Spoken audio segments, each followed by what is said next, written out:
자, 오늘은요, 동행 속에서 동행의 열매, 즉 말이라는 제목으로 은혜 나누겠습니다. 마태복음 12장 34절과 에베소서 4장 29절 두 말씀을 보면서 우리 다 같이 말씀을 받는 새벽 되기 원합니다. 시작. 독사의 자식들아, 너희는 악하니 어떻게 선한 말을 할 수 있느냐? 이는 마음에 가득한 것을 입으로 말함이라. 무릇 더러운 말은 너의 입 밖에도 내지 말고 오직 덕을 세우는데 서용되는 대로 선한 말을 하여 듣는 자에게 은혜를 끼치게 하라. 아멘. 자, 오늘 이 말씀을 가지고 우리가 동행의 열매는 여러분 language, 얘기하는 것입니다. 말. 오늘 핵심 선언은요, 말은 실수가 아니라 지금 내가 예수와 얼마나 함께 걷고 있는지를 드러내는 열매가 바로 말입니다. 우리는 무엇을 배우고 있는가? 성도 여러분, 우리가 어느덧 2026년 네 번째 특별 새벽 예배를 우리가 말씀을 듣고 있습니다. 이 며칠 동안 우리는 신앙의 기술을 배운 것도 아니고요, 더 잘 말하는 법을 배운 것도 아닙니다. 그리고 더 성숙해 보이는 방법을 배운 것도 아닙니다. 우리는 우리 자신을 다시 돌아보며 우리가 시작하였습니다. 모두가 다 기억하겠죠? 첫 번엔 우리는 무엇을 물었습니까? 기억하십니까? 당연히 아니겠죠. 지금 나는 어떤 생각으로 살고 있는가가 첫 번째 특별 새벽 예배의 얘기였습니다. 그리고 우리는 나름대로 깨달았죠. 말보다 앞서, 행동보다 앞서 이미 생각이 삶의 방향을 이끌고 있다는 것을 우리는 첫째 날 우리가 얘기를 나눴습니다.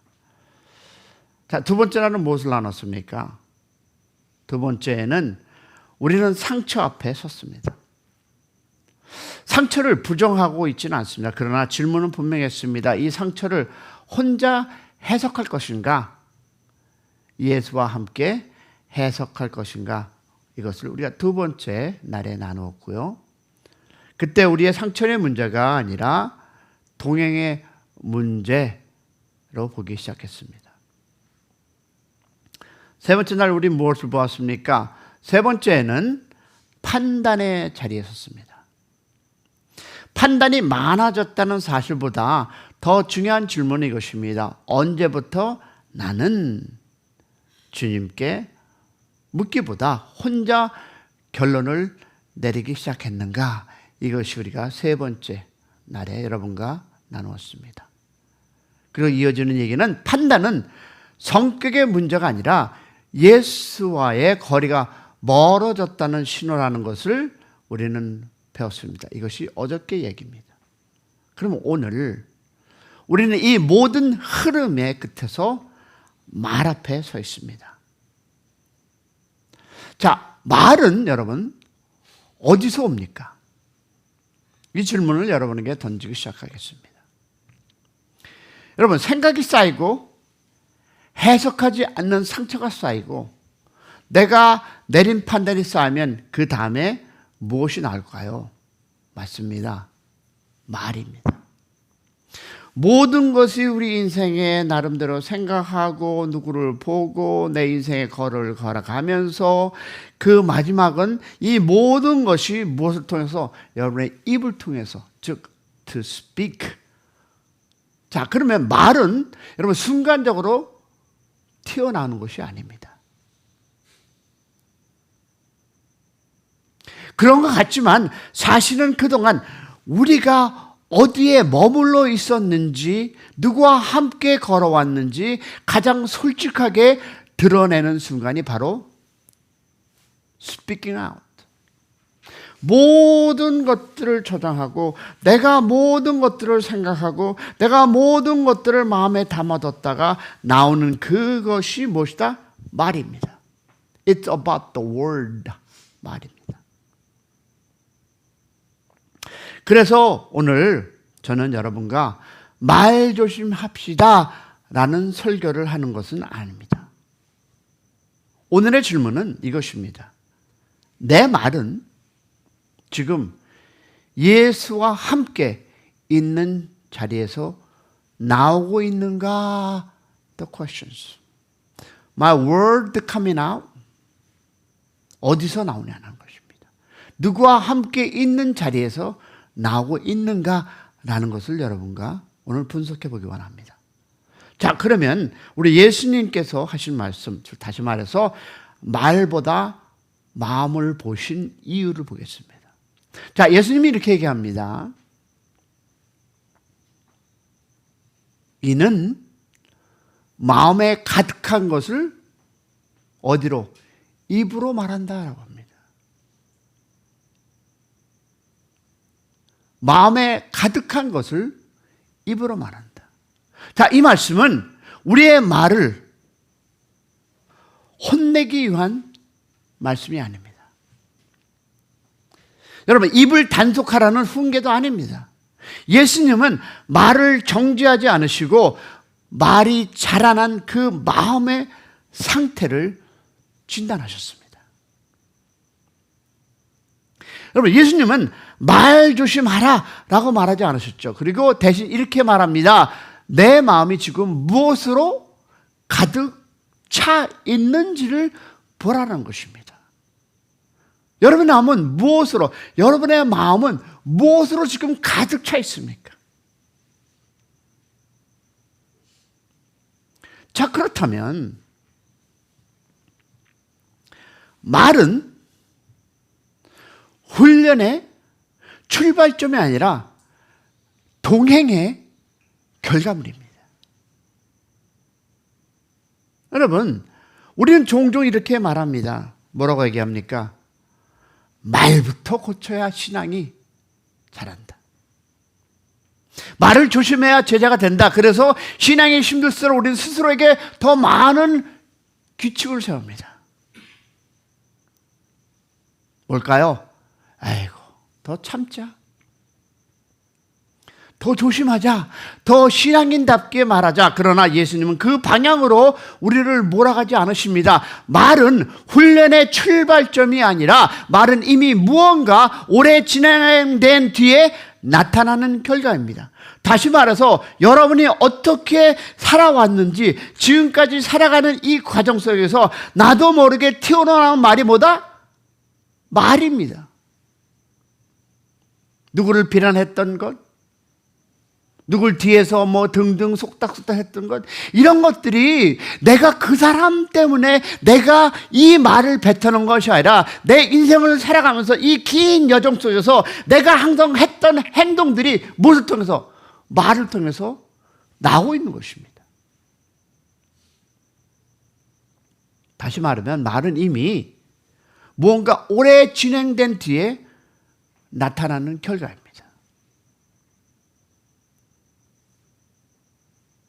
여러분, 우리가 열매가 시다고 열매를 혼내지는 않습니다. 열매가 거칠다고 열매를 때리지 않습니다. 무엇을 볼까요? 열매가 왜 쓴가? 열매가 왜 달지 않은가? 여러분, 그것은 시작은 뿌리입니다. 토양을 봅니다. 어디서 자라났는지를 봅니다. 예수님도 그렇게 보셨습니다. 그래서 예수님은 왜 그런 말을 하느냐라고 묻지 않으시고 내 마음에 무엇이 가득 차 있느냐 묻습니다. 여러분의 마음은 어떤 것으로 가득 차 있습니까? 말은 여러분 솔직히 그날의 실수가 아닙니다. 그날의 컨디션만으로 그것도 문제도 아닙니다. 말은 그동안 내가 어디에 머물러 있었는지, 누구와 함께 생각해 왔는지, 무엇을 품고 걸어왔는지가 자연스럽게 흘러나오는 것이 무엇이다? 말입니다. 결과입니다. 그 열매입니다. 그래서 이 문장이 중요합니다. 여러분, 말은 훈련의 출발점이 아니라 무엇일까요? 동행의 결과입니다. 여러분 인생을 돌아보세요. 누구하고 여러분이 동행하고 살았습니까? 조폭과 살았으면 그 조폭의 그 랭귀지는 여러분 계속적으로 여러분이 다시 토양을 바꾸기 전에 바뀌지 않습니다. 왜? 뿌리의 문제이기 때문입니다. 자연스럽게 여러분 흘러나오는 결과입니다. 그래서 이 문장이 중요한 것이 무엇이냐면 말은 훈련의 출발점이 아니라 동행의 결과라는 것입니다. 할렐루야. 여러분 그런데 여러분 보세요. 솔직히 우리 한번 오픈해서 얘기하겠습니다. 왜 교회 안에 말이 더 아플까요? What in the church? 왜 더 아프고 왜 더 힘들까요? 여러분 우리가 오래 기억하는 말을 들어보면 의외로 교회 안에서 들은 말이 더 깊이 남아있을 때가 많습니다. 그 이유는 여러분 단순합니다. 저도 많이 고민해요. 왜 그럴까? 교회는 무엇을 방어하면서 들어오는 것이 아니라 마음을 열고 들어오는 것이기 때문입니다. 사회에서는 그런 얘기를 들어도 아이 그래 뭐 그럴 수 있지. 그런데 교회에서는 무엇인가를 방어. 왜? 누구를 만나면 우리는 세상적으로 만나면 우리는 그 사람을 방어하고 아 저 사람이 어떻다. 저 사람이 이렇다. 저 사람은 저런 사람이다. 뭔가를 인포메이션을 갖고 그 방어하고 우리는 만나는데 교회는 방어하지 않고 들어왔는데 그 랭귀가 탁 나오면 어떻습니까? 아 저런 말을 어떻게 해? 우리는 교회를 완벽해서 오지 않습니다. 괜찮아서 오는 것이 아닙니다. 조금은 지친 마음으로, 조금은 이해받고, 조금은 그런 위로받고, 그런 마음, 그런 심정으로 교회를 왔는데, 조금은 기대를 안고 왔는데, 근데 교회 안에서 말은 귀에 닿기 전에 이미 마음에 닿습니다. 그래서 이런 말이 유난히 아프죠. 우리 이렇게 얘기하죠. 아유, 집사님, 너무 예민해서 그래. 아유, 다들 참고 사는데 왜 그래? 믿음이 있으면 그 정도는 넘어가야지. 여러분, 이 말은 대부분 악에서 나오는 말이 아닙니다. 그러나 도와주고 싶어서 얘기했습니다. 정리해주고 싶어서 얘기했습니다. 그런 말인데, 그러나 그 말이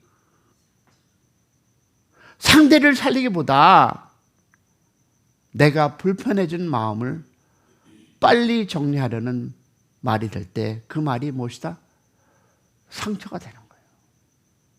사회에서 그 듣는 것들은 그런 랭귀지들은 그런 좌절 같은 이야기나 나에 대한 얘기를 하면 그냥 넘어가는데 교회 안에 들어오면 상처가 됩니다. 그것은 여러분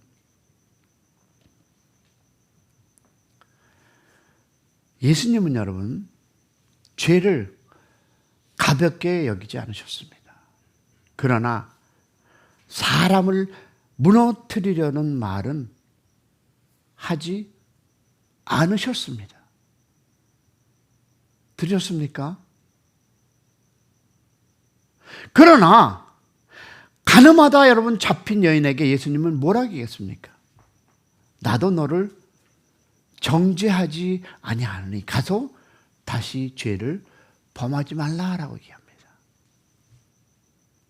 여러분 예수님의 말에는 진리와 은혜가 함께 있습니다. 이 말은 훈련의 결과가 다시 한번 이 말은 훈련의 결과가 아니라 아버지와의 깊은 동행에서 흘러나오는 언어였습니다.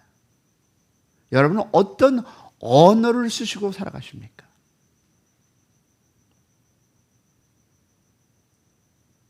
그래서 우리는 이 시간에 한번 자기를 점검하는 시간. 다시 말해서 말보다 먼저 물어봐야 할 질문을 여러분과 나눠보겠습니다. 내가 가장 거칠어지는 순간은 언제입니까? 피곤할 때? 억울할 때? 무시당하고 그 느낄 때입니까? 그 순간 나는 중요한 것은 예수님 곁에 있습니까? 라는 것입니다. 아니면 혼자 서 있습니까? 우리 인생을 살아가면서 여러분 우리가 기억할 것은 이 예배가 끝난 후에 여러분은 누구하고 동행하실 것입니까?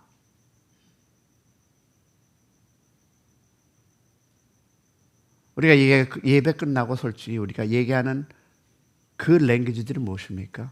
세상으로 돌아갑니다. 누가 저랬대. 누가 저러더라. 아이고 이렇더라. 평가의 삶으로 다시 돌아갑니다. 그러면 그것이 예수님과 동행하는 삶의 랭귀지입니까? 라는 질문을 던져봅니다. 그래서 저는 오늘 이번 주에 한번 말이 아니라 자리를 바꾸는 그런 시간을 만들어 보기 원합니다. 아주 단순합니다. 다시 말해서 말이 나오기 직전 한 박자만 늦추시기 바랍니다. 제가 얼마 전에 이런 설교했다가 그날 바로 우리 와이프한테 두드러 맞았습니다. 나도 모르게 예수에 대한, 교회에 대한 불만적인 이야기를 누가 나한테 던져서 바로 쳤습니다. 그래서 불안이 생겼습니다. 무엇이었을까요? 그 말. 내가 설교한 바로 그날. 내가 한 박자만 늦췄다면 가정은 편안했을 텐데. 그래서 저는 이 질문을 던져봅니다. 이 말은 지금 예수와 함께 있는 자리에서 나오는 말인가? 저는 상대가 나에게 우리 와이프하고 가장 가까운 사람을 통해서 교회가 뭐 이렇다. 예수가 뭐 이렇다. 그랬을 때 더 참아야 했었는데 이 말이 그 울분이 그냥 우리 집에서 나가버리라고. 우리 집에서 가라고. 오지 말라고. 우리 와이프하고 제일 가까운 사람입니다. 그러나 그것은 분명히 예수님이 그 자리에 있었다면 그렇게 얘기하지 않았을 것입니다. 그래서 저는 여러분과 살리는 말 한 문장만 의도적으로 선택해 보시기 바랍니다. 저는 그것이 바로 제자의 훈련이라고 봅니다. 다시 말해서 여러분, 말은 동행의 증거라는 것입니다. 말은 신앙의 시작이 아니라 신앙의 결과입니다. 할렐루야. 할렐루야. 말이 조금 달라지기 시작하면 이미 그 마음 어디엔가 성령님이 일하고 계신다는 것입니다. 우리가 더 예수 곁에 머무는 사람을 세우는 교회가 되기를 축복합니다. 그 동행의 열매가 우리의 말이 되기를 소망합니다. 그런 우리의 일주일이 아닌 오늘, 그리고 우리가 계속해서 이 말에, 우리의 마음의 그 토양을 바꾸는 여러분의 그 동행의 삶이 되시기를 축원합니다.